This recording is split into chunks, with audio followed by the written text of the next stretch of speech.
Piles বা fistula যারা treatment করাতে যাচ্ছেন এই ভিডিওটা অবশ্যই পুরোপুরি দেখবেন। নমস্কার বন্ধুরা, আজকে আপনাদের নিয়ে যাব কলকাতা তথা ওয়েস্ট বেঙ্গলের সবথেকে বড় আয়ুর্বেদিক হসপিটালে। প্রথমে বলে দিই আপনারা হসপিটালে কীভাবে আসবেন। যারা বিধাননগর থেকে আসছেন তারা খান্নাগামী যে কোনো বাস ধরে আপনি গৌরীবাড়ি নামবেন। গৌরীবাড়ি থেকে ডান দিকে যে রাস্তাটা চলে গেছে সেটা দিয়ে সোজা হাঁটবেন।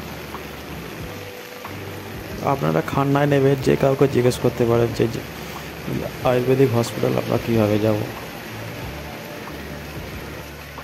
বা আপনারা শ্যামবাজার থেকে আসলে পড়িয়াপুকুর স্টপেজে নামবেন, ওখান থেকে যে কাউকে জিজ্ঞেস করবেন যে জেবিরয় আয়ুর্বেদিক হসপিটাল কীভাবে যাব, সবাই আপনাদের বলে দেবে। এবার প্রশ্ন, এই হসপিটালে চিকিৎসা কী কী বিষয় হয়? কম বেশি সব বিষয়ে এখানে চিকিৎসা হয়। এখানে হার্ট, চোখ, দাঁত, চামড়া, হাড়, পাইলস, ফিস্টুলা, টিউমার সমস্ত কিছু ট্রিটমেন্ট এখানে হয়।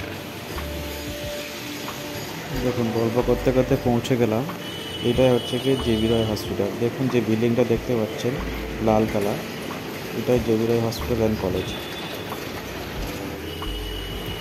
যারা ফিস্টুলা বা পাইলসের জন্য খাসসূত্র সার্জারি করাতে যাচ্ছেন তারা এই হসপিটালে যোগাযোগ করুন। এখানে খুব গুণমান ডাক্তার আছে, আপনাদের খুব যত্ন সহকারে অপারেশন। যারা বাতের ব্যথায় ভুগছেন বা ভালো করে হাঁটতে পারছেন না বাতের ব্যথার জন্য, তারা এই হসপিটালে অবশ্যই যোগাযোগ করুন বা ট্রিটমেন্ট করুন।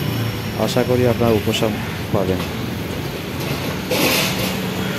যাদের পাইলস বা ফিস্টুলা আছে তারা এখান থেকে খাসসূত্র সার্জারি করাতে পারে। খুব ভালো ডাক্তার এখানে পাওয়া যায়।